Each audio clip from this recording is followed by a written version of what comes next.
왜 그런 거냐면 저와 요한일서를 함께 나누신 여러분 아마 벌써 몇 번은 들으셨죠? 요한의 편지를 받는 교회 안에 이단들이 있었단 말이에요. 근데 그 이단들이 뭐라고 했냐면 하나님이 어떻게 사람이 돼? 그건 말이 안 돼. 아마 하나님의 영이 예수님이라는 분 안에 좀 들어갔겠지. 들어가기는 들어갔지만 언제 떠났다? 예수님이 십자가에 달리실 때 떠났을 거야 라고 하는 이단들이 있었어요. 요한은 강변하는 거야. 아니 내가 봤다. 예수님의 제자들 중에 특별히 이 사도 요한은 예수님이 십자가에 달리실 때까지 같이 갔던 인물이죠. 요한이 얘기하는 거예요. 내가 봤다고. 그분의 하나님의 영이 그분에게 들어가셔서 십자가에 달리실 때 떠난 게 아니고 그분은 하나님의 아들로서 이 땅에서 공생애를 시작하셨고 또한 죽으실 때도 하나님의 아들로서 죽으신 거라고. 내가 봤다. 그러니 허튼 소리 하지 마라 라고 물로만이 아니라 물과 피로 오셨다라고 얘기를 하고 있는 거예요. 세 번째는 누구의 증언이었어요? 성령의 증언이죠. 성령의 증언이라고 하는 것은 앞에 두 가지 증언, 물과 피의 증언과는 조금 다른 면이 있습니다. 물과 피의 증언이라고 하는 것은 실제로 역사의 가운데 있었던 일이에요. 실제로 있었던 일들에 관해서 요한이 보고 들은 것을 우리에게 전해준 것이고요. 세 번째 이 성령의 증언이란 건 뭐냐면 객관적인 증언이 아니라 어떤 역사적 사실의 객관적인 증언은 앞에 두 가지였고 세 번째는 우리 안에 성령이 오셔서 성령이 어떤 역할을 하신다는 거예요. 그 성령께서는 우리 안에서 예수가 그리스도라고 증언해 주신다는 거죠. 예수님은 공생애를 떠나서 그 이전에 이 땅에 태어나실 때부터 누구로 잉태되셨어요? 성령으로 잉태되셨어요. 그죠? 동정녀 마리아에게 나사 성령으로 잉태되셨어요. 또 성령에 이끌려 마귀에게 시험을 받으셨어요. 침례를 받으실 때 성령이 임하셨어요. 병자들을 고칠 때 성령으로 고치셨다고 하고 있어요. 그렇죠? 심지어 죽으실 때도 하나님 앞에 십자가에 달리시는 순간에도 성령으로 함께 하셨고 그가 죽으시고 부활하실 때도 성령께서 그를 일으키셨다고 성경은 기록하고 있어요. 그러니까 예수님이 이 땅의 모든 사역 가운데 단 한순간도 성령께서 함께하지 않은 적이 없어요. 그러니 예수님에 대해서 누구보다 가장 잘 알고 있는 분은 누구예요? 성령님. 그 성령님은 예수님에 대해서는 겉과 속을 다 알고 계신 분이에요. 늘 함께 하셨던 분이에요. 그 성령이 오늘 누구에게? 저와 여러분에게 오시면 그 성령은 누구에 대해서? 자기가 제일 잘 알고 있는 예수 그리스도에 대해서 저와 여러분에게 증언을 해주신다는 겁니다. 이와 관련된 말씀 중에 세 가지만 보죠. 요한복음 15장 26절 다 같이 읽어봅시다. 시작. 내가 아버지께로부터 너희에게 보낼 보혜사 곧 아버지께로부터 오시는 진리의 영이 오시면 그 영이 나를 위하여 증언하실 것이다. 성령이 보혜사라고 하니까 원더풀 카운셀러라고 하니까 상담자라고 하시니까 내가 뭐 이렇게 비즈니스 하는데 잘 안 되면 성령님께 의지해보고 물론 그 뭐 틀렸다는 얘기는 안 해요. 틀린 얘기는 아닌데 그건 맞아요. 맞는데 성령께서 우리에게 오셔서 가장 중요한 일, 성령께서 우리에게 하시는 가장 중요한 일은 우리 안에 예수가 그리스도라고 증언해 주신다는 겁니다. 여러분 솔직하게 아무리 하나님께서 십자가의 증언까지 막 해주시고 물의 증언까지 해주셨다고 하더라도 여러분 2000년 전에 태어났던 이스라엘 어느 한 청년이 그 사람이 하나님의 아들이라는 게 믿어집니까? 사람들은 안 믿어요. 너 헛소리를 들었나 이러죠. 그런데 그 마음에 객관적으로도 실제로 있었던 일일 뿐만 아니라 그 마음에 저분이야말로 하나님의 아들이구나라고 고백하고 믿어질 때는 그 사람 안에 누가 계셔요? 성령이 계시고 그 성령이 그것을 믿게 하신다는 겁니다. 여러분 예수님이 2000년 전에 이 땅에 오셨던 그 이스라엘 청년이 한 사람이 하나님의 아들이심을 여러분 믿으십니까? 어떻게 믿으셔요? 성령께서 여러분 안에 증언해 주신다는 거예요. 그러니 성령이 아니고서는 예수를 주라 시인할 수 없는 겁니다. 또 요한복음 16장 14절 말씀 다 같이 한번 읽어봅시다. 시작. 또 그는 나를 영광되게 하실 것이다. 그가 나의 것을 받아서 너희에게 알려주실 것이기 때문이다. 나의 것을 받아 너희에게 알려주실 것이다. 내 얘기를 들어서 내가 한 일과 내가 했던 모든 사역들을 너희에게 알려주실 것이다. 그분이 성령님이시다. 증언해 주신다. 로마서 8장 15절 16절 말씀 다 같이 읽읍시다. 시작. 여러분은 또다시 두려움에 빠뜨리는 종살이의 영을 받은 것이 아니라 자녀로 삼으시는 영을 받았습니다. 그래서 우리는 그 영으로 하나님을 아빠, 아버지라고 부릅니다. 바로 그때에 그 성령이 우리의 영과 함께 우리가 하나님의 자녀임을 증언하십니다. 여러분, 하나님을 어떻게 아빠라고 불러요? 어제도 부흥회 하는데 목사님이 앞에 나와서 춤추라고 막 이러는데 이게 뭐야 이게 도저히 못하겠더라고. 정태환 집사님이 알아요. 나 저 죽어도 못할 것 같아 막 이러는데 아니나 다를까 앞에 나와서 하라고 그러니까 못하겠어요. 여러분, 여러분을 낳아주신 분이 아닌 또 다른 어떤 남성에게 아빠 하실 수 있겠어요, 여러분? 못해요.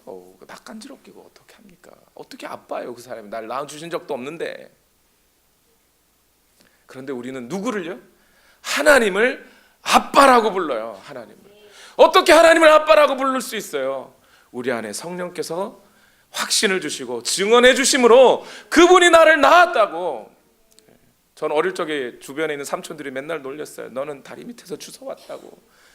너 얼굴을 잘 보라고. 내 엄마하고 아빠하고 절대 안 닮았다고. 네가 주워왔다는 거예요. 그런데 여러분 솔직히 여러분도 어머니 뱃속에서 태어날 때의 기억이 별로 없으시잖아요. 그런데 우리가 그분의 자녀라는 거 어떻게 알아요? 우리가 하나님의 자녀임을 어떻게 알 수 있습니까? 성령이 증언해 주시기 때문에 알 수 있어요.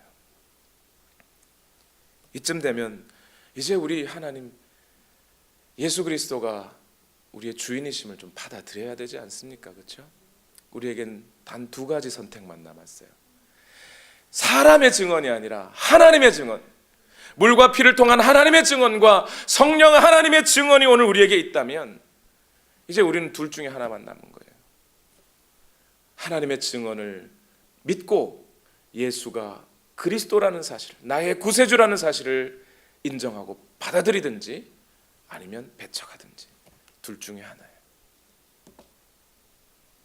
여러분은 어떻게 하시겠습니까? 이 증언 받아들여야 하지 않겠습니까? 왜냐하면 왜 이 증언을 받아들여야 하냐면 오늘 요한일서 5장 10절에서 12절 말씀 다 같이 읽어보겠습니다. 시작. 하나님의 아들을 믿는 사람은 그 증언을 자기 속에 가지고 있습니다.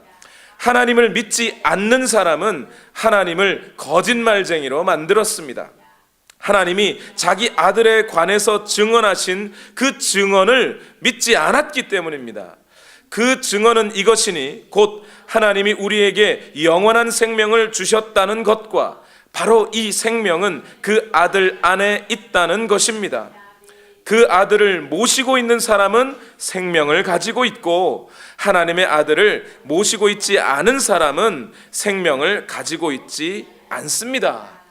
오늘 하나님의 증언을 우리가 받아들여야 하는 이유, 하나님께서 예수가 하나님의 아들이시라는 것, 예수가 그리스도라는 것을 우리에게 증언해 주시는데 그 증언을 우리가 받아들여야 하는 가장 큰 이유는 그 증언을 받아들여야만 우리에게 영생이 있기 때문입니다. 그걸 받아들이지 않으면 영생이 없어요. 왜냐하면 예수 그리스도 그 아들 안에 생명이 있는데 그 생명을 받아들이지 않고 어떻게 우리가 영생을 얻을 수 있습니까? 영생이 뭐예요 대체? 영생. 단지 우리가 영생이라고 하면 단지 그냥 영원히 시간적으로 영원히 살 거야 이것만 영생이 아니에요. 여러분, 천국 가서 영원히 살 거야 그것만 영생이 아니에요. 요한복음 17장 3절 말씀 다 같이 읽어봅시다. 시작. 영생은 오직 한 분이신 참 하나님을 알고 또 아버지께서 보내신 예수 그리스도를 아는 것입니다. 영생이란 단순히 시간적으로 영원히 사는 것만을 말하는 게 아니라 우리가 하나님을 알고 하나님과 교제하며 그분의 말씀을 듣고 그분의 말씀 앞에 순종하여 엎드릴 때 그분은 우리를 기뻐하시고 우리는 그 말씀에 순종함으로 말미암아 하나님의 신적인 삶, 신적인 생명에 참여하게 된다는 거예요. 더 거룩해진다는 겁니다. 인간의 타락해서 죽어있는 이 상황에서 하나님과 같은 모습으로 변화된다는 거예요. 그것이 영생이라는 겁니다. 그런데 이 영생, 즉 하나님의 영원하심과 하나님의 완전하심과 앞으로 다가올 그 끝없는 영광과 그 천국의 기쁨에 오늘 우리가 참여해야 하는데, 그 참여하려면 어떻게 해야 된다고요? 예수가 그리스도라는 사실을 받아들여야 된다는 겁니다. 정말 그거로면 되는 거예요? 완전 이거 아날로그가 아니고 디지털이네요. 아니, 예수가 그리스도라는 사실을 우리가 받아들이기만 하면, 그 예수님을 영접하기만 하면 우리 안에 그런 신적인 삶이 더 거룩하고 더 영원한 그런 삶이 우리에게 주어진다는 거 아닙니까? 죽어도 다시 살고 우리의 생각과 마음이 인간의 그 타락한 모습을 떠나 죄와 죽음의 상황을 떠나 하나님과 같이 거룩하고 영원한 삶 속에 들어간다는 거 아니에요? 어떻게 그럴 수 있어요 대체? 그게 가능한 거예요? 가능한 겁니다. 이 말씀만 드리고 말씀을 마치죠. 이 말씀만 내놓고 이게 한 10분이 될지 15분이 될지 모르겠는데, 어떻게 예수가 그리스도라는 하나님의 증언을 받아들이기만 하면 그 영생이 우리에게 주어진다는 겁니까? 어떻게? 남아프리카의 한 그리스도인이 겪은 일입니다. 남아프리카를 여행하는 도중에 어느 농촌에 들렸어요. 남아프리카의 농촌에. 그런데 그 지역은 그 농촌에서, 그러니까 여러 군데에서 농사를 짓던 사람이 한 해 농사를 짓고 그런 거 있잖아요. 장날 같이 이렇게 모여가지고 농사 지은 거 서로 팔고 사고 하는 동네예요. 그러다 보니까 거기에는 술집도 있고 뭐 여인숙도 있고 그랬습니다. 그래서 이 그리스도인이 거기서 살고 잠시 머무르고 있는데, 그 지역의 농부들의 삶을 보니까 비참함이 있기가 이만저만이 아닌 거예요. 단순히 가난해서 비참한 게 아니고요. 이 농부들이 어떻게 사냐면 한 해 동안 열심히 땀 흘려 일했던 그 돈을 여기 와가지고 그 농작물을 사고 팔면서 돈을 벌고 단 일주일 만에 그냥 술집에서 술로 다 까먹는 거예요. 알코올 중독이 돼 있는 거죠. 그리고 그냥 술 취해서 그냥 막 돌아다니고. 그런 여러 농부들 중에 정말 가장 비참해 보이는 한 농부에게 이 그리스도인이 찾아갑니다. 그리고 계속 그 농부를 붙잡고 이야기합니다. 이렇게 살아서 되겠느냐? 이게 사람 사는 거냐? 당신 아내가 있냐? 아들, 자녀들이 있냐? 있다는 거예요. 있는데 어떻게 그렇게 살 수 있느냐?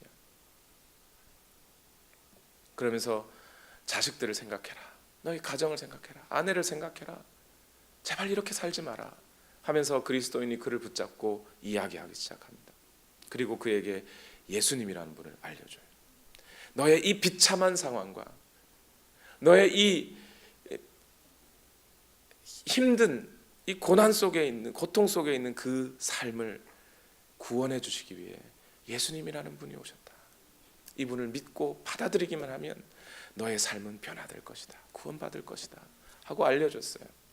그리고 이 농부가 점차 그 그리스도인의 말에 동화되어 가기 시작합니다. 그런데 시간이 그렇게 오래 있지는 않아요. 금세 둘이 떠났습니다. 농부는 자기 집으로 돌아가고 이 그리스도인도 여행을 위해 다른 곳으로 이전을 했습니다. 1년이 지났어요. 이 그리스도인이 그때 그 농부가 잘 있는지, 그 지역은 어떻게 변화되었는지 보고 싶어서 다시 그 지역을 찾아왔습니다. 아니나 다를까 1년 동안 그 농부가 열심히 농사를 짓고 돌아왔어요. 그리고 물건을 팔기 위해서 그 지역에 또 왔습니다. 왔는데요, 이 농부가 어떻게 됐을까요? 변화됐어요.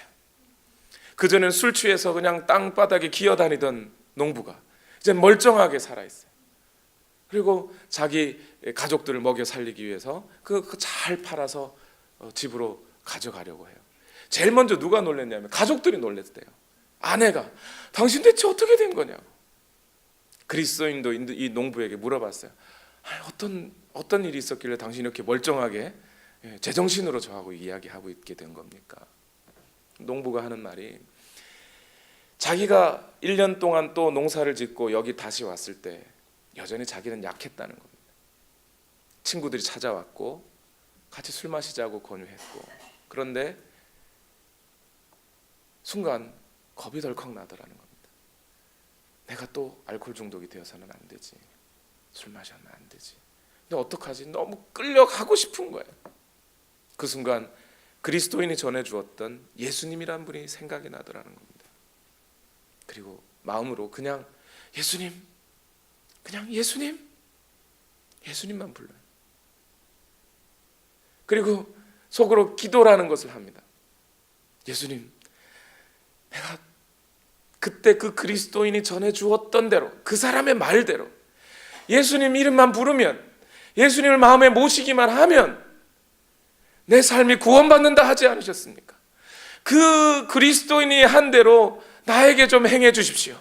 예수님 부르기만 했다는 거예요. 이 사람이 아는 건 없어요. 이 농부가 배운 것도 없어요. 아는 지식이 없어요. 그리스도인이 알려준 대로 그냥 예수님만 불렀어요. 그랬더니 자기가 술 마시지 않게 되더라는 겁니다. 어떻게 된 건지 모르겠어요. 근데 그냥 자기가 한 건 단순하게 예수님을 부르기만 했다는 거예요. 이게 오늘 우리 삶에 이루어지는 구원이라는 거예요. 이게 우리에게 얻어지는 영생이라는 거예요, 여러분. 이것이 오늘 기독교인이 믿는 본질이에요. 이것을 위해서 오늘 목사가 존재하는 거예요. 이것을 위해서 오늘 교회가 존재하는 거예요. 하나님의 증언을 들은 우리가, 성령 안에 성령의 증언을 갖고 있는 우리가 이 땅에서 예수 그리스도의 증인 되어야 할 이유가 여기에 있는 거예요. 이것이 다른 어떤 것보다 중요한 거예요. 하나님의 아들이 있는 자에게는 영생이 있고 하나님의 아들이 없는 자에게는 영생이 없다. 이것이 오늘 우리가 믿는 모든 믿음의 핵심이고, 이것이 오늘 교회가 존재하는 이유예요. 그래서 저는 목회를 하면서 다른 어떤 것을 하지 않으려고 해요. 우리 교회가 좀 더 철저하게 조직되려면 어떻게 해야 되는지, 경영학적으로는 어떻게 해야 되는지, 사람들의 마음을 좀 뒤집으려면 심리학적으로는 어떻게 연구해야 되고 어떻게 설교해야 되는지, 거기엔 관심이 없어요. 우리가 만약 거기에 관심을 갖다 보면 더 중요한 영생을 얻는 이 문제에 대해서는 관심을 갖지 않게 돼요. 우리가 그만큼 타락했기 때문에 그래요. 우리의 관심은 우리의 이득에만 너무 눈이 멀어 있어서 교회가 사람이 많아지면 그걸로 땡이라고 생각해요.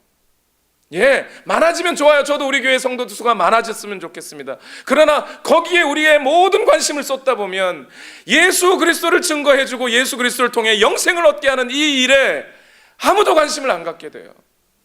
우리 교회 너무 좋은 교회야, 우리 교회 사람 너무 많이 늘고 있어, 하나님께서 역사하시나 봐, 이러면서 거기에만 관심을 갖게 돼요. 목사인 저부터 그것보다는 하나님의 말씀에 관심을 가져야 된다는 거예요. 목사님 그게 그거 아닙니까? 아니에요. 다른 거예요. 여러분이 자녀를 잃어버렸다고 생각해봐요. 누가 유괴해 갔다고 생각해보세요. 여러분의 목적은 자녀를 찾는 거예요, 유괴범을 잡는 거예요? 그 두 개 다 같은 거 아니에요? 달라요. 자녀를 찾는 부모의 마음은 자녀가 죽으면 안 돼요. 살아 돌아와야 돼요. 그렇죠? 그러나 유괴범을 잡는 게 목적이라면 아이가 죽어도 범인만 잡으면 되죠. 다른 거예요. 오늘 주의 말씀이, 예수 그리스도의 진리가, 하나님의 증언이 사람들의 마음속에 들어가 그 마음에서 작동함으로 말미암아, 성령의 작동하게 하심으로 작동함으로 말미암아 그가 영생을 얻게 되는 것, 이 일을 위해 오늘 우리가 여기 존재하는 거예요. 그래서 요한복음도 계속 공부하는 거예요. 요한복음 하면 3개월 만에 끝낸다고 해놓고는 지금 3개월인데 9장 끝났어요. 큰일 났어요. 근데 9장까지 오신 여러분, 여러분에게 계속해서 여러분 제가 질문했던 한 가지 질문은 잊지 않으실 거예요. 예수님이 당신에게 누구입니까? 예수님과 당신은 무슨 관계입니까? 예수님이 당신에게 구세주가 맞습니까? 예수님이 포도나무여 여러분은 가지가 맞습니까? 예수님이 목자이시고 여러분은 양이 맞는 겁니까? 이거 확인해야 된다는 거예요. 이게 제일 중요하다는 거예요. 어쩌면 이것은 여러분의 자녀들을 교육하는 것보다 더 중요해요.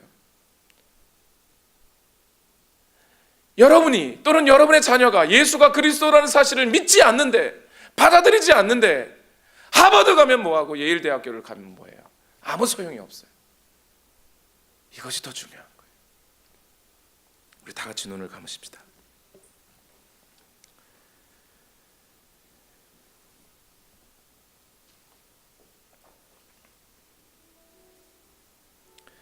우리 시간 함께 기도하십시다. 저 농부처럼 예수님이 나의 주인이라면서요.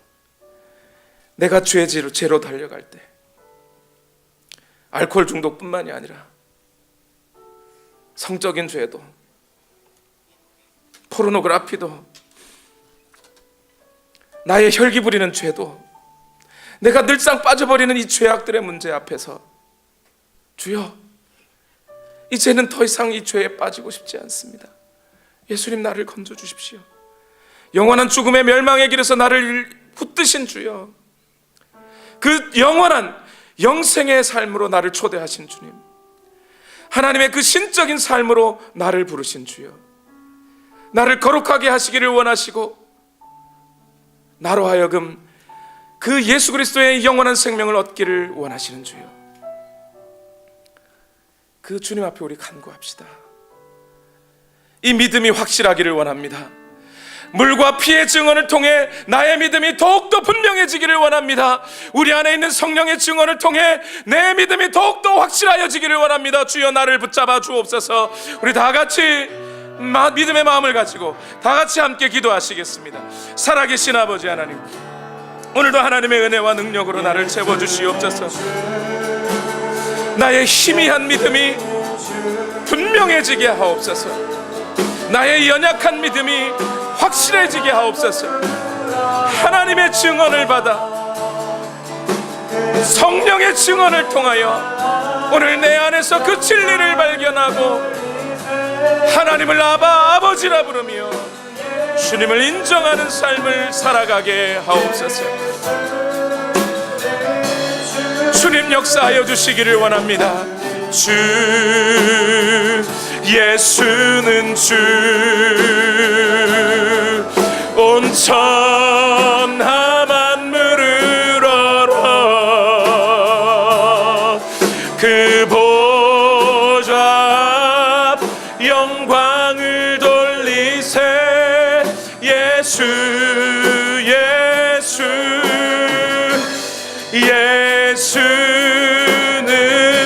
예수는 주, 주는 주.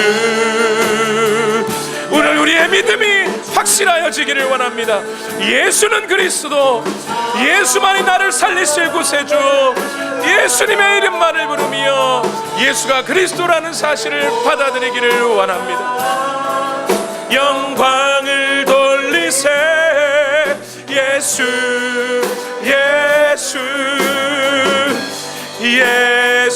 우리 한 번 더 고백합시다. 예수는 주, 예수는 주,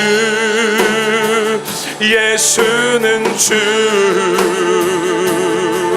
온 천하 만물을 알아. 그 보좌 앞 영광을 돌리세. 예수는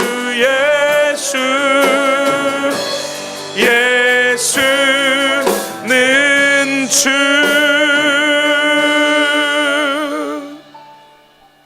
살아계신 하나님, 오늘 우리의 믿음이 연약합니다.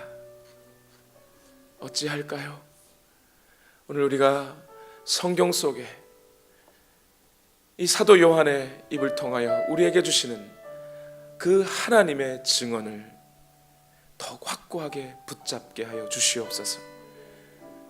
우리 안에서 역사하시는 그 성령의 증언을 더 선명히 듣게 하여 주옵소서. 바로 그러할 때에 오늘 우리에게 주시는 이 말씀을 통하여 오늘 우리의 믿음이 더욱 분명하여짐으로, 더 풍성한 믿음이 됨으로 말미암아 이 땅에서 수많은 죄의 문제들과 싸워 승리하기를 원합니다. 죄와 죽음의 상태에서 우리를 구원하시는 주님.